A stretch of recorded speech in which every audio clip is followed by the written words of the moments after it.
Yeah, so I'm pretty excited to be here at DigitalOcean. We use DigitalOcean, and we're huge fans of what you guys are doing, so that's awesome. OK, before I talk about InfluxDB, let me tell you a little bit about myself, so you know who I am. I've had a lot of jobs. I'm what's known as a job hopper. I don't stay at one place for long. I wrote this book, Service-Oriented Design with Ruby and Rails, back in 2010. I actually don't write Ruby or Rails code anymore. I'm the organizer and founder of the New York City Machine Learning Meetup. We meet once a month and talk about nerdy stuff. I'm also the series editor for a book and video series for Addison Wesley called Data and Analytics. And we publish titles that are in 3 different categories, either infrastructure, algorithms, or visualizations. So side note, if you have an idea for a book and want to write one, hit me up. OK, so InfluxDB. We went through Y Combinator last year. At the time, we were known as Airplane, but now we're InfluxDB. So before I dig into it, how many of you have heard or know about InfluxDB before this meetup? Awesome. How many people actually have played around with it and used it a little bit? Also awesome. OK. We started out calling it an open source time series database. Now I'm just calling it an open source analytics database. I don't know if that's going to stick or if time series is. The reason why I shied away from time series is because when people think about time series, they often think about this, about metrics, or maybe about this, or this, maybe.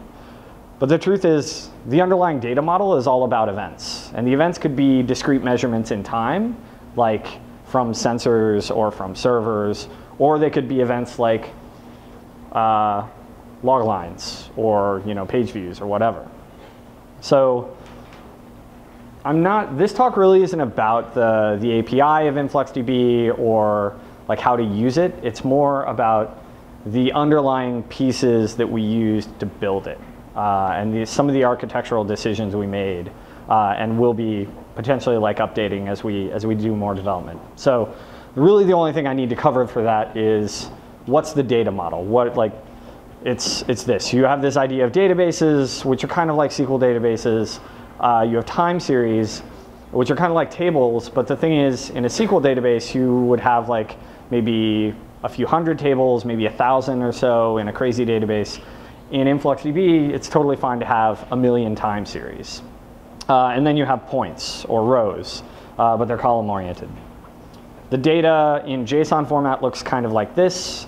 You have a time series name. You have the columns. Time and sequence number are built in. Then you can have whatever the column values are. You can have integers, doubles, booleans, and strings. So the key thing to know is that everything in the database is indexed by the series and the time. There's no other indexing. That's all that exists. That's what we assume you care about if you're using InfluxDB. So let's talk about the building blocks. For the protocol, we started with HTTP and JSON. And the reason we did that is because we wanted to optimize for developer usability. Most developers, if you hand them an HTTP API, they can write up a client in a couple hours. It's not necessarily the most efficient thing when it comes to writing a lot of data in, because there's a lot of overhead. So we do have other ingestion protocols. So right now we support Carbon, which is the graphite protocol. There's another one that's UDP, JSON over UDP. And we'll have others like OpenTSDB soon. Somebody on the mailing list today actually asked for the Riemann protobuf protocol support, which I think is probably a good idea, because Riemann's protocol model is actually a lot more complex than Carbon. Like Carbon is just like a series name and a set of values. Riemann can have like key values and tags and stuff like that, which we can represent in InfluxDB. So then we have a query language that looks kind of like SQL, which again, you hit over HTTP. And this is really all about getting data out of the database. So it's totally custom. We wrote it from scratch. It uses Flex and Bison for the Lexer and the parser generator. And it's evolving over time. We're adding new features. We're adding new functionality. Just within the past couple of days, 2 new aggregate functions got added, which is cool. Okay, so the underlying storage. Okay, so we can ingest data, we can give you data when you query it. Now we need to figure out how we store the data. And we use LevelDB as the storage engine. Now that's, it's basically an embedded database, kind of like SQLite, except for the data model is it's a key value store where the key space is ordered. And we take advantage of the fact that the key space has ordering so that we can do range scans. So we essentially like put time series data in the range of keys. I'll talk a little bit more about LevelDB in a second. The one thing to note also is it's open source. It was written at Google primarily, I think, by Jeff Dean and Sanjay Gemawat, who are like they're guys who have written like a lot of the core architecture at Google, and it's pretty solid. So with our data, because it's a distributed database, we need to figure out how to distribute the data. How do we decide what data lives on what server and then query that out? And basically, a shard is the concept we have. A shard is a basic like block of data. And as you can see here, it has an ID, it has a start time and an end time, which tells you that a shard is a contiguous block of time. So you know that if you're going to query within a certain time range, if that shard has it, you can hit that shard to get it. And it has a set of server IDs, which are the servers in the cluster that have a copy of the shard. Now the important thing to note is that each shard is a separate LevelDB database. This I mentioned, it's contiguous. So one other thing is that you can have many shards across your time span, and you can have many shards for even the same interval of time. And we distribute the data for the series across the different shards.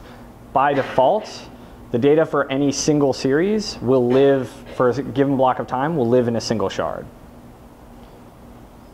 Okay, now the bit on distributed consensus. So it's a distributed database. We need to figure out how to get all the machines in the cluster to agree about who's there, what databases exist, what users exist. So for that, we use Raft, which is a distributed consensus protocol similar to Paxos, but arguably easier to understand. There was a nice implementation of Raft already written in Go, which is what the database is written in, which was nice. We just picked that up and used it.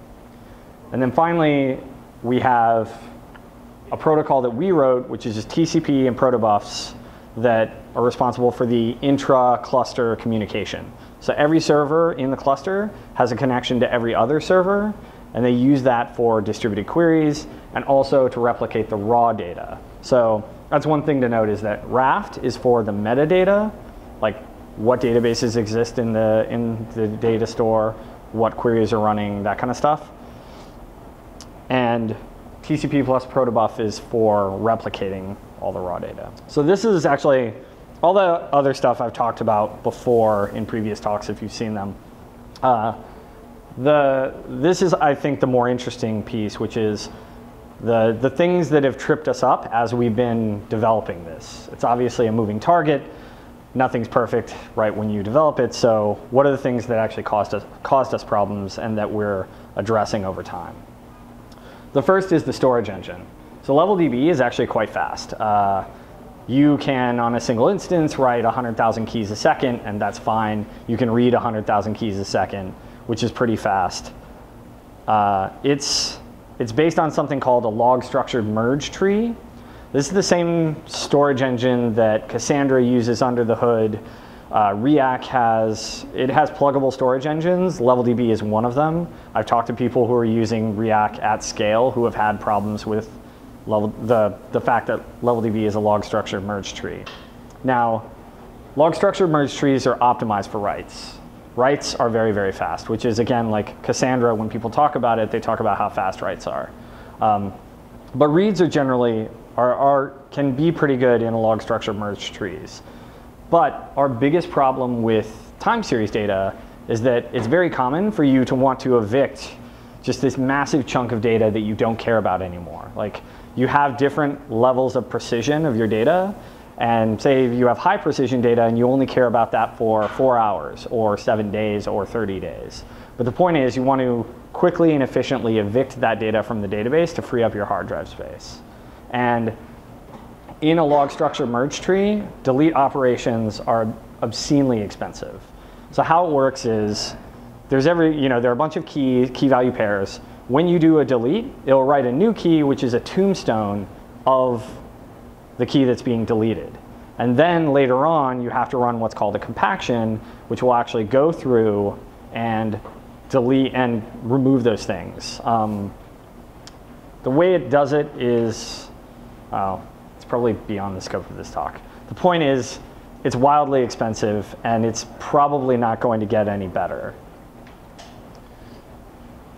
So another option for storage engines is like a memory mapped B+ tree. LMDB is one that does this. In Go, there's another project called BoltDB written by Ben Johnson that's basically a port of LMDB.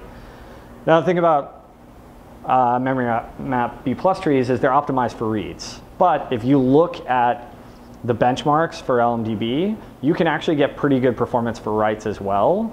But one concern I have is we know going into the future, a lot of people are going to be running InfluxDB on SSDs. And my understanding is that memory map B+ trees have really bad write amplification for SSDs because you have to update multiple pages depending on how deep the tree is. And then the other thing is, it's just not good for deletes as well. Like you have problems with deletes there. Like neither of these storage engines are really optimized for the unique use cases of time series data, right? With time series data, you're not doing updates. You're always doing inserts on new data. Either it's bulk loading historical data or it's just loading now data all the time. And then you have purging really old stuff or whatever stuff you don't care about, and you want that to be quick. Now I guess I don't have a slide on this, which is there's another storage type system that you can use for pure metric style data, which is a round robin database. If you know RRD or Graphite, these are round robin databases where they just say, okay, we're going to take a measurement every 10 seconds and we're going to keep that data around for a week, and they pre-allocate the file. So they say, okay, you have doubles being written in every 10 seconds for a week, and they just round robin the data through. It's like a circular buffer that you write through. Now the problem with that is, as I mentioned before, InfluxDB is about events. You can store measurement data in it, but we need to be able to store discrete events in time.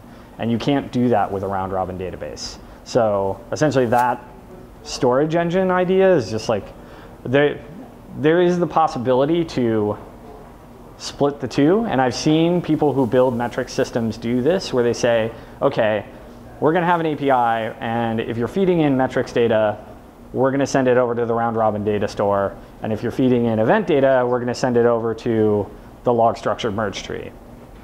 But the problem is, with InfluxDB, it's schemaless. You don't define ahead of time, this time series is going to have data like this. And we actually like that because it adds to the usability. And we don't want to remove that. So I think that idea is kind of out for us. So the implementation of Raft, this is Go Raft. The guys at HashiCorp released a console like a little while ago. They wrote their own version of Raft, again in Go, but it has this same problem, which is that all the servers in a cluster participate in consensus. So what that means is they're all connected to each other at the same time, and they're sending heartbeats every, 10 milliseconds, whatever. And if people time out, they'll do leader elections, and they'll figure this stuff out. But the problem is networks are not reliable. And neither are servers for that matter. So if you have a Raft cluster of 100 machines, one, it's going to be extremely chatty. Like they're going to be heartbeating to each other all the time. And I'd imagine you might have a problem with leader elections occurring all the time, which can cause you to get backups in like trying to write and commit to the Raft log. So this is one thing we have to solve. So CoreOS is an open source company. They're building a project called etcd. At least I call it etcd. I don't know what they call it. And they mentioned that they have this problem as well. They're using GoRaft, and that in their next release, they're going to have something where you can have servers join a cluster, but not participate in Raft consensus, which is that's the same thing we're going to have to do. But the thing is, like when you do that, the whole thing becomes really tricky, because the whole point of Raft is to get reliable replication of a log in a distributed system. And the way you get that reliable replication is by having those machines participating in a consensus about what the state is of the system. Yes? Can you describe, like, let's say I'm a client, yeah, and I have a piece, an event, or whatever log I want to write to InfluxDB. Mm-hmm. Can you describe how that write pattern occurs? Oh, what the path of execution is? Yeah, because I'm trying to like with Hadoop, they tell you where you want to write, and you as the client then go to all the data nodes and say, you're going to write this and this, yeah. And they give you back the hashes, and you as the client have to determine was this a successful write or not. A write can come into any node in a cluster, and that could be through any one of the ingestion protocols, HTTP, UDP, Carbon, and later the other ones, OpenTSDB, all that stuff. When it comes in, the server looks at the write and, hold on, I have to pull up the right one. It looks at the write and it figures out which server in the cluster owns the data. And the truth is, it could be multiple servers. So there's an idea of a replication factor within the cluster. Right. I said a shard can exist on copies of a shard can exist on multiple machines. That is affected by your replication factor, which you can set to 1, 2, 3, 4, 5, 6, whatever. So if your RF is 10, when the write comes in, it'll get logged to the write-ahead log of the server that took it. They'll send a response back to the client, and then it'll replicate it to the 10 nodes. Oh, so I might be using different terminology here, but like it would be the data node I spoke to saying, go write this. He's going to figure out who else has it, and he's going to update those guys, right? Yeah. Oh, so it's the same things to do. Yeah, I mean, there's no way of getting around that. Like, if you have a replication factor of whatever, like, you have to get the data over to the other machines, you're going to go over the network. Like, that makes total sense. Yeah. Before when you said everyone was chatting to everyone, that seemed a little... No, so that's for Raft consensus. And everyone knows about everybody else. So for Raft consensus, everybody talks to each other about what the state of the Raft log is, which is for us just the metadata about the databases that exist, the users, what continuous queries are running, and which shards exist in the cluster. Then the TCP protocol is what we use to actually replicate the data when you do a write. Raft is essentially just used for, where are you? No, I'm just going back to this one. So yeah, Raft is just used for that. Okay, I'll get back to this. So actually that brings up an important thing, which is we're not replicating the data through Raft. So I can, at this point right now, I can engineer a failure scenario in which data would be inconsistent and it would not become consistent until I manually intervened to fix it. Now, we'll have that fixed at some point soon. Basically, the failure scenario is, say your replication factor is 2, and you have 5 machines. The write comes into this machine who doesn't own a copy of the shard that the data belongs to. It logs it to a write-ahead log and then returns a success to the client. Then it tries to replicate it to the 2 machines that own it.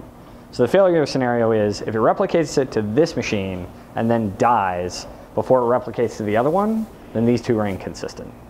So basically it has to die before it finishes replicating that data. The way we're thinking So when you read that back, do you know it's inconsistent or you don't know? You don't know unless you hit both servers that own that shard. And you do know there is an API to get like which servers own which shards, and we're thinking about adding tunable consistency on basically read requests and stuff like that. Because it's time series data, we could literally do read repairs like on the fly, because we know you're appending new data. If you say, okay, the RF is 3 and we're gonna go for a quorum on the read, and we see that one of the servers doesn't have the data, we could just say like, okay, write it over to him and then return the result. So when the data is written by all the data nodes, they're not sending a hash back to the client. Hash back to the client. So that's what happens in Duke. Like, you've got, let's say you have a data replication factor of 10, right? Yeah. So you have 10 different data nodes all successfully write. Yeah. Then they send the hash, the MD5 sum, or whatever they wrote, back to the client, and then the client goes, okay, data written successfully. I mean, there's a confirmation that's sent back. Oh, okay. But the problem is, that's not how Hadoop guarantees consistency. Hadoop uses Paxos. The problem is, what happens if you fail in the middle of writing to those 10 nodes? So you've written to half of them, but not the other ones. What happens when you fail? Like, you either need to have a two-phase commit, or you need to have the other nodes able to write to the ones that didn't necessarily get it. And that's essentially like, that's what Paxos and Raft are really all about, is like ensuring that you actually get writes and updates in the face of ridiculous failure cases, which apparently happen all the time. So our idea with this is essentially, we still won't replicate the raw data through Raft, but we will replicate checkpoints. So again, it's kind of nice, the nature of time series data. We can just have sequence numbers that are monotonically increasing and write checkpoints in Raft and say like, oh, here's where this is. And then all the servers will know about what the latest checkpoint is. And if they say like, wait a second, I'm out of sync, or I just got a write that is out of order, they can ask the other servers for it. And actually, really for this kind of data, out of order writes don't even matter, because again, you're inserting data. You're always inserting data. Not replicating data. If you have like 2 servers, right, and then your main server is dead, so what's going to happen if your data is not replicated over? So the failure scenario, okay, so the question was, what happens if you have 2 servers, one of the servers dies? What happens with replication? So a couple of different things. One, if you only have 2 servers and one of your servers dies, you can't get consensus on Raft. So any updates to the metadata will fail while one of those servers is down. You need to have 3 servers in order to be able to handle one server failure. So there's that. Then the other thing is, but let's assume for a second that no metadata is getting updated. You're writing to series that are already known. You're writing values that are like tag values that are already known. So you're really just appending new data into existing series. How InfluxDB handles that is the server that is up can take those writes. It will log them to the wall, to what's called, the wall is a write-ahead log. So it will log them to the wall, which gets spooled to disk. And it will do that for forever. When the other server comes back up, this server that's been taking all those writes the whole time, now it has that data locally as well, so it's been able to answer queries. When the other server comes back up, it will replay from the write-ahead log the last known good place that it actually committed to the other server. So what that means is, because it's disk-based, having this other server go down won't cause like memory back pressure to kill this other guy, right? Memory-based systems, like if you're doing writes here, and this server's down for too long, and you just buffer everything in memory, eventually you're gonna fill up all your memory and die. So that's actually why we put the write-ahead log in the system, was so that we could deal with failures and replaying old data, or replaying data that was missed while a server was down. So I mentioned before the database is written in Go. And Go is a garbage collected language. And as other people who have built databases in garbage collected languages will tell you, GCs are a great sadness. when you want to keep a lot of data in memory, especially a lot of small objects in memory, which with time series data, that's exactly what it is. It's many, many millions of small objects that we want to keep in memory. And what we found actually is even on heaps of like 2 gigabytes, which is nothing on a modern, like if you're actually running on raw hardware, like 2 gigabytes is nothing. The GC pauses can be quite painful. So what we will, our tentative plan for handling this, well, so I talked to somebody like last week, and they said, oh, that's great, you prototyped a database in Go. Now you should go write it in a language that isn't garbage collected. They said they're enthusiastic about Rust. I have my doubts. But that was actually one of the debates when we first started writing this thing was, okay, it's a database. Should we be writing it in C or C++? Now the thing is, we had experience writing a time series database in Go using locality. And we just optimized for speed. We knew we could do it. We could prototype this thing and build it out much, much faster in Go, and then we could just jump off the GC bridge when we came to it. So our plan is pretty much the plan that everybody in GC languages uses, which is allocate the memory in a space where the garbage collector doesn't know about it, and manage it yourself. So memory map and unsafe. Those are our 2 friends that we'll probably run to deal with the GC. So it's basically just like, great, we have a GC language and we're not going to use it. Okay, some features that we're planning on working on very soon that we're excited about. So we want to add series metadata. This could be stuff like, for a given metric name, what are the units?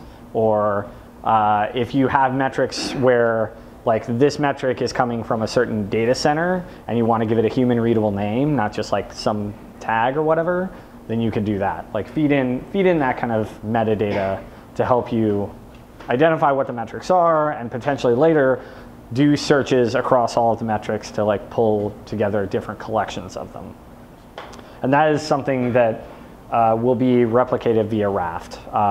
There's actually an issue we have open right now that hopefully I'll be getting to next week. That is, it's basically moving, right now, all the series metadata exists on a per shard basis. So each shard knows about all the series that are in it, and it is assigned like unique IDs to the different columns and all this other stuff. We're going to move that into Raft so that when new series come in, they will get an ID that's assigned globally throughout the cluster, and it'll make it so that the series metadata thing is replication protocol, and when we do the binary protocol, we can do enhancements where you don't have to send the series name, you can just send an ID. Like if you send an integer, that can be variable encoded and it can be much more efficient. And the same thing with the binary protocol. We also want to add tags. So this is an idea we are actually ripping directly from OpenTSDB. Because it's a common use case. So tags are like, if you're tracking servers, like what the host name is, what data center it's running in, these are tags because you'd want to query on them later. And you want to do efficient lookups on that data. So how we're going to implement it is essentially as column indexes. So you can say, okay, for any series that matches this regex, index these columns. And it'll make it so you can do efficient lookups and stuff like that. So I posted this to the list on Sunday night. We're going to have this idea of shard spaces and retention policies. So we're not going to write a new storage engine anytime soon. We may move over to RocksDB, but it is going to have the exact same problems that LevelDB has when it comes to deletes, large deletes of data. So we need to come up with a way to basically give people the ability to quickly evict data that they no longer care about while keeping other data around long term. So the idea will be you can define different shard spaces and have retention policies on each of them. So you can have one that's 4 hours, another that's 7 days, another that's 30 days, and another that's like a year. And then you basically define a set of rules where you say, okay, series that match this regex go into this shard space, and series that match this other regex go into this shard space. That way you can say, okay, anything that begins with like raw is something that will drop in 4 hours. Anything that begins with week is something we'll drop in a week. Anything that begins with month is something we'll drop in a month. And the dropping of the data will actually be automatic for you. Like the cluster will just manage clearing out the old shards and stuff like that. Binary protocol, I already mentioned a bunch of times. It's basically just going to be more efficient writes and stuff like that. But the one thing that will stack on top of the binary protocol is PubSub functionality. The idea there will be if you have a client, you connect to any box in the cluster, you can issue any query and you can say this, like into subscription. And basically that tells it, hey, this is a query that I should just keep alive in the cluster and stream the data to you as it comes in. So here, it would do the filtering for host matching server A on the cluster side, and then send you only the ticks that match server A. Or you can do group by intervals. So this one here, you'd basically get a tick once a minute that goes into the client. And another one we want to do as well is for some streams, for some series, the rate of ingest is going to be too high for a single client to handle.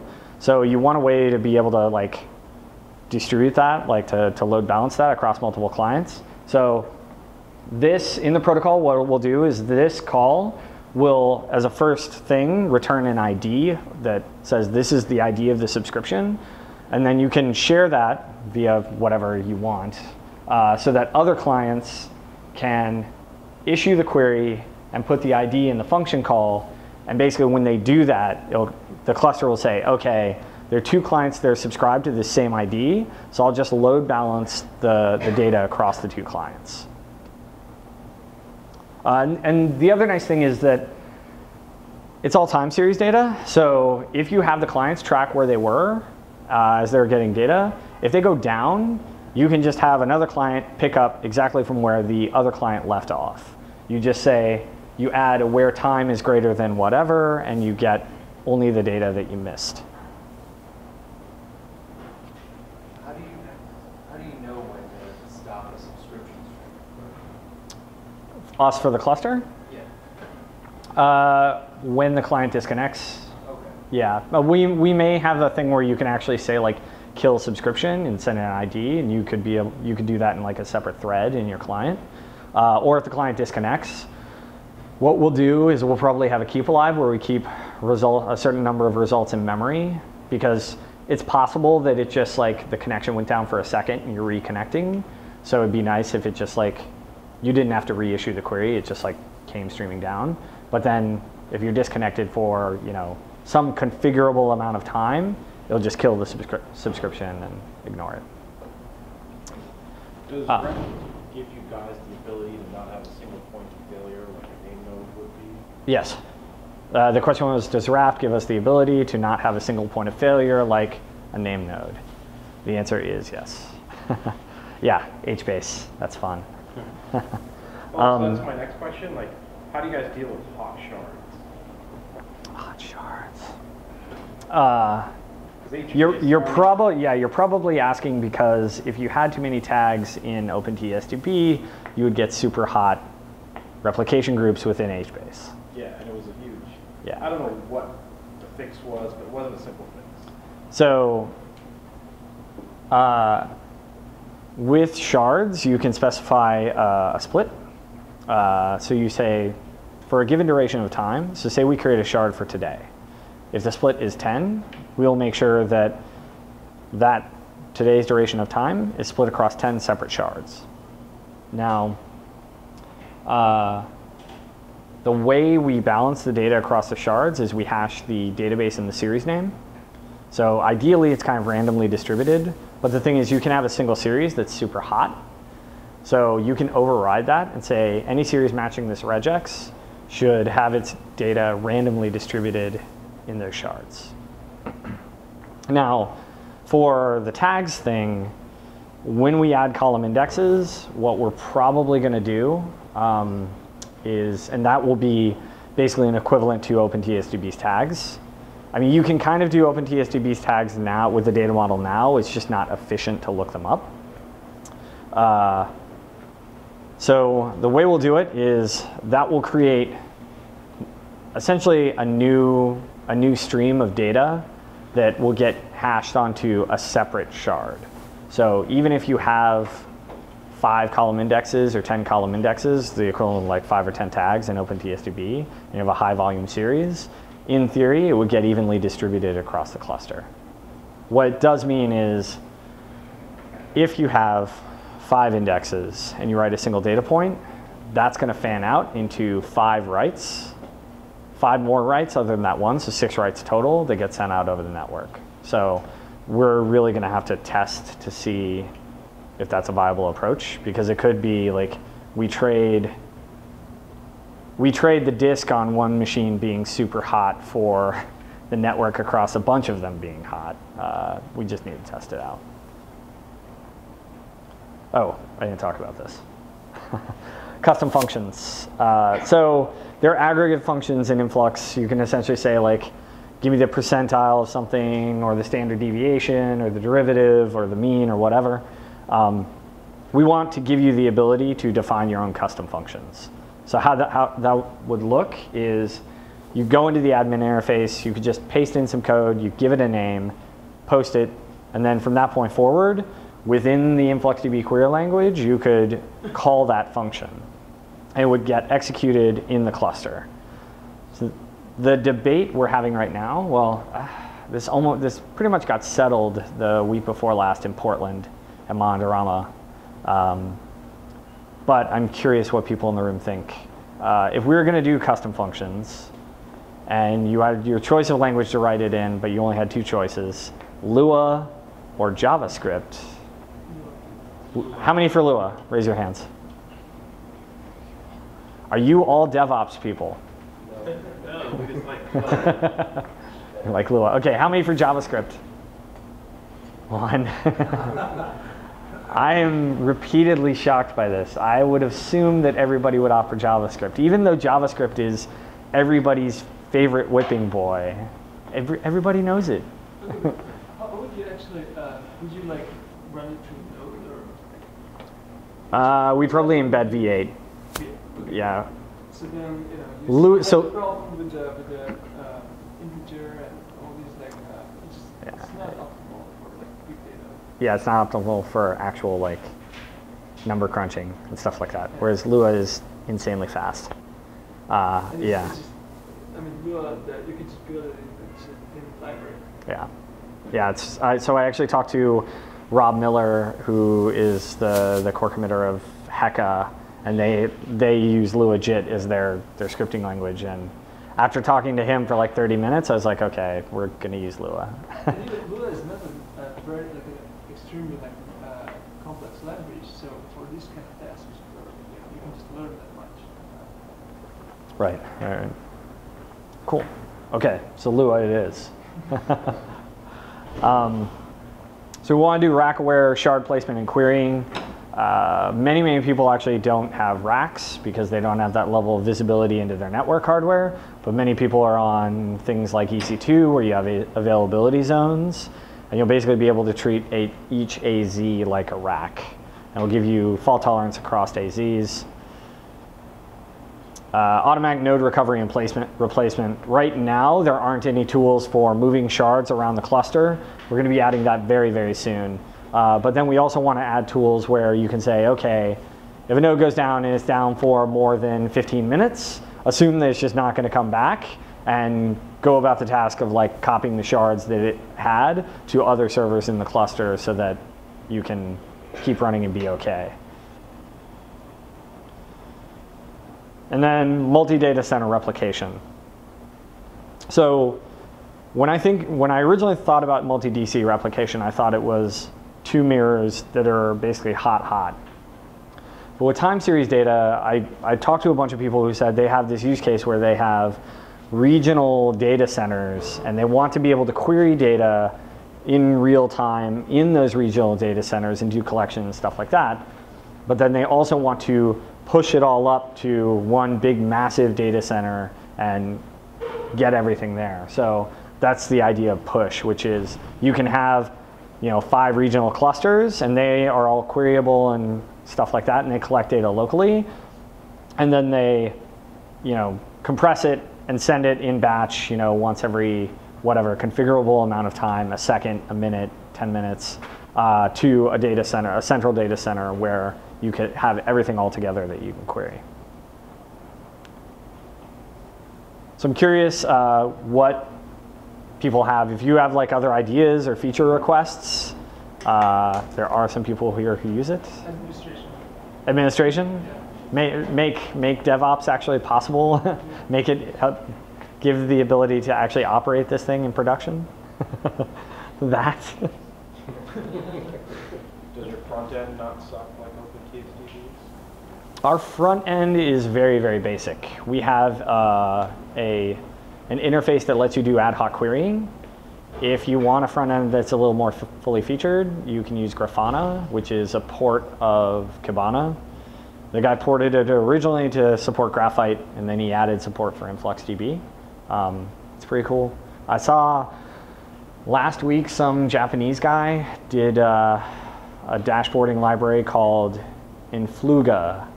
Yeah, Influga. It's linked on the docs now. I actually just deployed a new version of the docs like 30 minutes before I came here. So they're still not complete, but you can use basic auth or the query parameter authentication.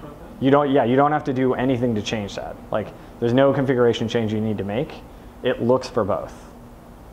So yes, if your problem is your auth params are getting put in your logs, like use basic auth and you shouldn't have that problem. No, but with the admin, with the basic admin.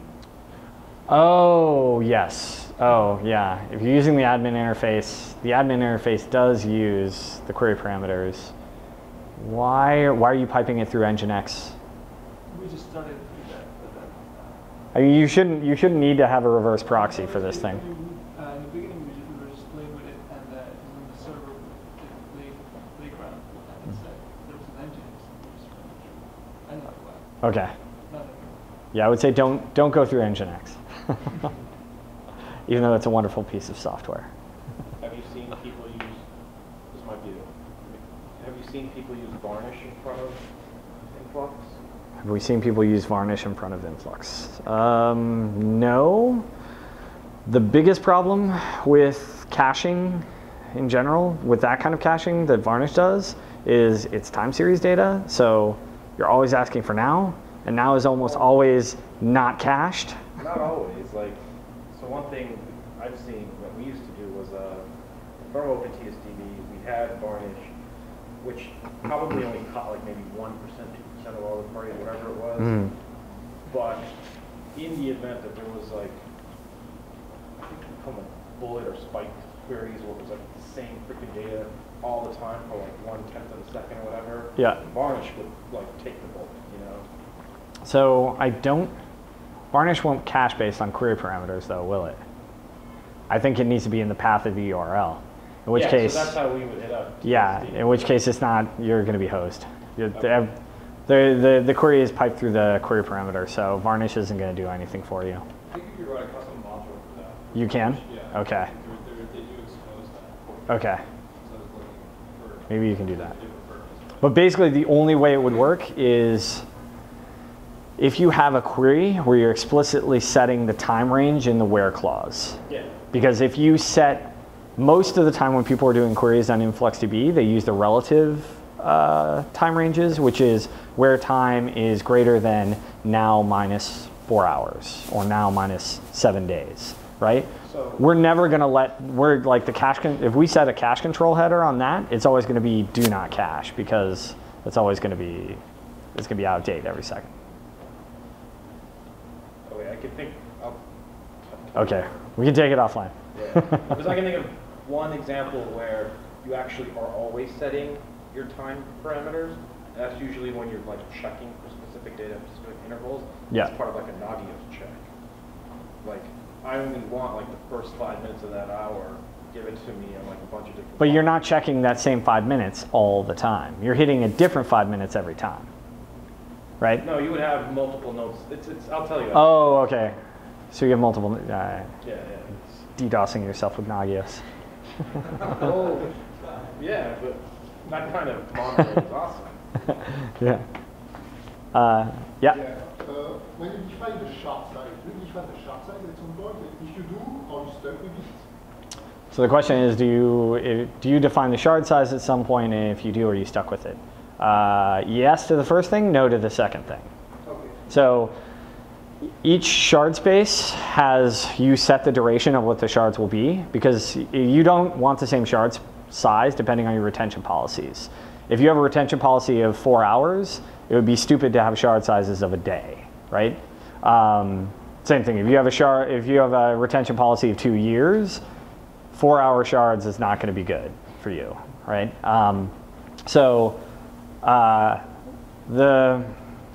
The way it works right now is we read out of a config file. We're going to move everything over to Raft because config files should actually be only for things that are local to the host you're running on, like file locations and stuff like that. So if you change the duration really, when you set the duration of what a shard is, that only matters when the cluster creates a shard for a given time interval. And shards are created on an as-needed basis, which means when you write the data in, if a shard does not exist for that time interval, it creates the shard. And it creates the shard based on the rules that you have set. So should it create a shard for 7 days? Should it create a shard for 4 hours? Should it copy it to 5 servers? Should it split the duration to 10 different shards? All that is, so that basically determines the rules for creation. Once it gets created, it's basically like a routing table. So every server in the cluster knows about every other shard. They know about, like I said, the start time, the end time, and what servers they live on. So whenever you do a query, it looks at the time range of the query, it looks at the series that you're hitting, and it says, which shards do we need to hit to answer this query? Basically, so what it means is if you start out with a shard size that's super big or super small, and you up it later, it will adjust accordingly. It can maybe have adverse effects on performance depending on what you're doing if you're making smaller or going bigger, because there's this whole idea of data locality. Okay, let me explain this. In the query language, it'd be better if I just showed this in slides. Yes, that one, wait, hold on. Data locality. So you say, are you saying that Okay. the size of the shard that you choose will affect the performance of the queries? Yes, depending on, so take this query for example. Selecting a count of value, which is the column name, from some series called foo in 5-minute intervals, right? So query comes into server A says, okay, I need to hit these shards to answer it. You didn't specify a start time or an end time, like, whatever. So basically it says, I need to hit every single shard for the entire duration of time, which kind of sucks, but it distributes that across the cluster. When each node in the cluster runs that query, if your shard size is bigger than 5 minutes, which I would hope it is, what it'll do is it'll scan through the data, it'll compute the summary ticks. And what gets sent back from each of these guys to server A is just the summary tick. So even if you had 1 billion points in that range, the billion would get scanned there, but you'd only get as many 5-minute ticks as you have from the beginning of the time series to the end, right? That's data locality. That's generally what you want, right? It's the whole Hadoop thing. Ship the code to where the data lives, not the other way around. Yeah. So group by times that are less than the shard size don't give you data locality. So that was the thing I was talking about where if you do something like this, we didn't actually specify a group by interval. So this just says, give me the 90th percentile across all time for this series. And to compute that, you need every single data point. So it'll go distribute it to all the shards, which will stream all the raw data points back to server A, which will compute it and then send the single tick back to the client. So, yeah. Basically, when you're setting up your shard spaces, or when we have that feature, it'll be good to know, like one of the key things to think about will be when we send queries to series that exist in this shard space, what are going to be the group by intervals, right? Are they going to be smaller than the shard size? They should be. Yeah. This is not there yet. Right now, you're not doing this stuff right now with the one version. What's that? Right now, you're not doing like shard stuff first. There is no concept of shard now. There is shards. Well, shard spaces are there, but there are only 2 shard spaces that are built in, short term and long term. And there are concepts of shards. Like, so this idea here and this idea here, that exists right now. Okay. So you can test it out by writing a series that has 1 billion data points spread out over the course of a year, and I mean, you have to have a cluster to really test it, because otherwise you're just going to be killing one machine. So, so it's going to be slow either way. But yeah, if you run that query, you'll see, like, in the clustered setup, like, it's much faster if you get data locality. So you mentioned in the Monitorama presentation that basically the theoretical limit of the servers is 12 because of the Raft. We haven't actually tested it. We have no idea. So I mean, I know there are people running clusters of 6. So. What do you think? I mean, if people, look back on Influx, it can easily blow up to the data. And what do you think, like, when it's going to be solved, the problem? Okay. Yeah. So this is one of those situations where you've jumped off the cliff and you're trying to build the plane before you hit the ground. Exactly. People in startups don't know about that. Yeah, so increasing the cluster size, basically the story that we need, the issue that we need to fix is servers going into the cluster and not participating in Raft consensus. That is fairly important. I want to have a release that has that feature in it by midsummer at the latest. Yeah, that's one of those very important features. I mean, that was the other slide I wanted to put in, which is goals that we have in the near term, that, like, performance goals that we want to hit. So we want to test. We want a cluster running over a significant portion of time that can handle, say, 10 million or 1 million inserts a second across probably 10 million separate time series, and handle that for a good chunk of time. That's kind of the goal we want to get to.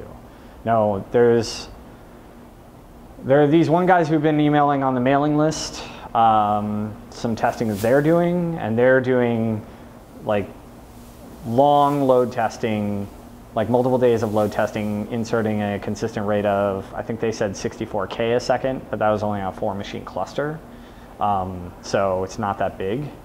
Our goal really, like, by as soon as possible, is we want to test out running a 100-machine cluster and just inserting as much data as we can and see how that goes. Like, ultimately, we want to get to the point where you can have 1,000 machines in a cluster and it will work. That's going to take more time, but 100 we can probably get to in not too long. 1,000's taller order. You got a server limit? Technically, right now, you wouldn't be able to put more than 999 servers in a cluster because of an underlying piece of the design. We'll be changing that at some point, but yeah. I think 900 is okay. Yeah. So you said you're going to configure